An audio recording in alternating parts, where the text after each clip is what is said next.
Hello అండి, అందరికీ నమస్కారం. Welcome back to my YouTube channel Pavan Sindhu vlogs. మీరందరూ నా ఛానల్ని ఫస్ట్ టైం చూస్తున్నట్లయితే, నా వీడియోస్ నచ్చినట్లయితే మీరందరూ నా ఛానల్ని సబ్స్క్రైబ్ చేసుకొని అండ్ నా వీడియోస్ని లైక్ చేసి ఇంకొన్ని వీడియోస్ చేయాలంటే నాకు కొంచెం సబ్స్క్రైబ్ చేసి నన్ను అయితే సపోర్ట్ చేసుకోండి. సో ఈరోజు వీడియోలోకి వస్తే, ఈరోజు మా వారు బెండకాయలు తెచ్చి బెండకాయ అయితే ఏమైనా కర్రీ చేయమని అడిగారు. ఏం చేయను అడిగితే బెండకాయ పులుసు అయితే పెట్టు అని చెప్పారనమాట. సో నేనైతే బెండకాయలను శుభ్రంగా వాష్ చేసి కట్ చేసి అయితే పెట్టుకున్నాను. తర్వాత స్టవ్ వెలిగించుకొని ప్యాన్ పెట్టుకొని 3 స్పూన్స్ అయితే ఆయిల్ వేసుకున్నాను. ఆయిల్ వేసుకున్న తర్వాత జీలకర్ర, ఆవాలు, పచ్చెనగపప్పు, మినప్పప్పు అండ్ కొంచెంగా కరివేపాకు అయితే వేసుకున్నాను. నేనైతే ఆల్మోస్ట్ 3 మీడియం సైజ్ ఆనియన్స్ అయితే కట్ చేసుకున్నాను. ఎందుకంటే కొంచెం ఆనియన్స్ ఎక్కువగా వేయడం వల్ల ఎట్లా అంటే కొంచెం గుజ్జు కన్సిస్టెన్సీ అంటే గ్రేవీలా వస్తుంది, మాకు అలాగే ఇష్టం. తర్వాత ఆనియన్స్ అనేవి త్వరగా మగ్గడానికి కొంచెం ఉప్పు అనేది వేసుకొని మూత అనేది క్లోజ్ చేసుకుంటే త్వరగా గోల్డెన్ బ్రౌన్ కలర్లోకి అయితే వేగుతాయి. ప్రజెంట్ అయితే నూనె అయితే ఉప్పు వేయలేదు, ఎందుకంటే నేను బెండకాయ ముక్కలు ఉప్పు వేసుకుందాము, బెండకాయ ముక్కలు త్వరగా మగ్గుతాయి అని చెప్పేసి ఇందులో అయితే ఉప్పు వేయలేదు. నేను తీసుకున్న 1/2 కిలో బెండకాయలు ఈ 2 కప్స్ అయితే అయ్యాయి అన్నమాట. సో నేను ఎప్పుడు బెండకాయలను ఎప్పుడు వాటర్తో అయితే వాష్ చేయను. మా అమ్మమ్మ చెప్పింది, వాటర్లో వాష్ చేస్తే బెండకాయలు అనేవి బంకలా సాగుతాయి, సో దానివల్ల కూర అనేది బాగోదని చెప్పింది. సో అప్పటి నుంచి ఇప్పటికి నేను ఏం చేస్తానంటే బెండకాయల్ని ఎప్పుడు ఒక క్లాత్ పెట్టి తుడిసి తర్వాత ముక్కలు అనేది కోస్తాను. వాటర్తో అయితే వాష్ చేయను, మేము ఫస్ట్ నుంచి ఇలానే తింటాము. తర్వాత కూర అనేది త్వరగా మగ్గడానికి నేనైతే 1 స్పూన్ అయితే ఉప్పు వేసుకున్నాను. తర్వాత కొంచెంగా పసుపు అయితే వేసుకున్నాను. ఇవి 2 వేసుకొని మూత పెట్టుకోవడం వల్ల మీకు కూర అనేది త్వరగా మగ్గుతుంది. నేను మీకు ఒకసారి వీడియోలో చూపిస్తాను చూడండి. నేను ఉప్పు పసుపు వేసుకొని మూత అయితే పెట్టుకున్నాను. ఒక 2 మినిట్స్ అయితే మగ్గించాను అనమాట. చూడండి ప్లేట్కి ఎలా వాటర్ వచ్చాయో, కూర అనేది చక్కగా మగ్గుతుంది. జస్ట్ 3 అంటే 3 నిమిషాలు సిమ్లో పెట్టుకొని మీరు ఏదైనా పని హాయిగా చేసుకోవచ్చు. కూర అనేది చక్కగా మగ్గుతుంది. నేను తీసుకున్నవి అయితే 1/2 కిలో బెండకాయలు అనమాట. ఈ స్పూన్తో నేనైతే 2 స్పూన్ల కారం అయితే వేసాను. మేము మరీ ఎక్కువగా స్పైసీగా తినమండి, మీరైతే ఎక్కువగా తింటే 2 స్పూన్లు వేసుకొని సగం అయితే వేసుకోవచ్చు.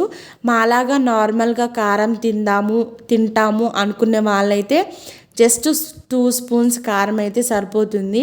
ఈ కారం మొత్తం కలిసేటట్టు ఒకసారి అయితే మిక్స్ అయితే చేసుకోవాలి. సైడ్కి అలా కారం అనేది అంటుకుపోతుంది. అంటే నేను తక్కువ ఆయిల్ వేసాను అనుకోమాకండి, ఆల్రెడీ కర్రీలో అక్కడ కనిపించట్లేదు ఆయిల్. మనకి కూర అయిపోయిన తర్వాత ఆయిల్ అనేది అయితే రిలీజ్ చేస్తుంది. నేనైతే ఒక చిన్న నిమ్మకాయ సైజు చింతపండుని అయితే ముందే నానబెట్టుకున్నాను. మీకు ఎక్కువ పులుపు ఉంటే కొంచెం ఉసిరికాయ సైజు అంత చింతపండుని అయితే నానబెట్టుకోండి. నేను నానబెట్టుకున్న చింతపండు అయితే అంటే నార్మల్ పులుపు ఉంది, అంటే మరీ తక్కువ పులుపు లేదు, అలాగని మరీ ఎక్కువ పులుపు అయితే లేదు. తర్వాత మనం ఒకసారి గంట పెట్టి గుచ్చుకొని ముక్క మగ్గిందా లేదా అని ఒకసారి అయితే చెక్ చేసుకోండి. నాకైతే ముక్క ఉప్పు వేయడం వల్ల చక్కగా మగ్గిపోయింది.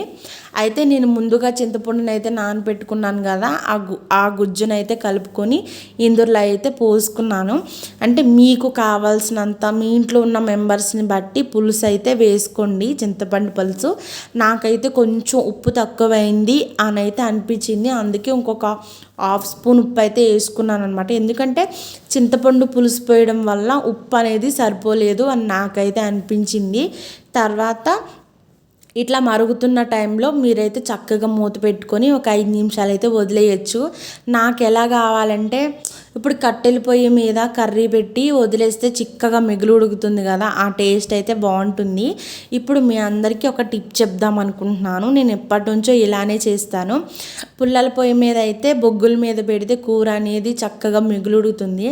అలాగే మీకు సేమ్ అదే టేస్ట్లో రావాలంటే నేను మ్యాక్సిమం కూరలు ఎప్పుడు స్టవ్ని సిమ్లో పెట్టి అయితే వండుతాను. సో మీ అందరికీ నేను చెప్పే టిప్ ఏంటంటే, ఇప్పుడు బెండకాయ పులుసు అనేది మీకు చిక్కగా రావాలంటే ఇగో కొంతమంది ఈ స్టేజ్లో ఉన్నప్పుడు కూడా కట్టేసుకోవచ్చు. నాకు మరీ ఇంత పలచగా ఉంటే నచ్చదు. సో నేను ఇంకొంచెం సేపు అయితే మగ్గించుకుంటున్నాను. అండ్ మీకు కావాలంటే ఈ స్టేజ్లో అయితే కట్టించుకోవచ్చు. నాకైతే ఇలా అయితే నచ్చదు. సో ఆ టిప్ ఏంటంటే కర్రీ మీద మూతేసి సిమ్లో పెట్టుకొని మూత పెట్టామనుకోండి, అది మెల్లగా చూడండి జస్ట్ నేను ఒక 7 to 8 minutes అలా అయితే వదిలేసాను. ఇప్పుడు చూడండి ఆయిల్ అనేది రిలీజ్ అయింది. కూర మాత్రం చాలా బాగా వచ్చింది. అన్నీ కరెక్ట్గా సరిపోయాయి. నేనైతే ఎప్పుడు కర్రీ వండినా కానీ అలా ఉంచను, సెపరేట్గా ఒక గిన్నెలోకి ఆర్ బౌల్లోకి అయితే తీసేస్తానమాట. సో కూర వండి ఒక 15 minutes పక్కన పెట్టిన తర్వాత ఆయిల్ చూడండి. అసలు మీకు నచ్చితే చక్కగా బాయిల్డ్ ఎగ్ వేసుకొని తింటే కూర మాత్రం అదిరిపోతుంది. పులుసు మరీ ఎక్కువ కాకుండా తక్కువగా కాకుండా సరిపడా అయితే వచ్చింది. టేస్ట్ మాత్రం మామూలుగా ఉండదు, తుక్కు రేగొట్టేసింది.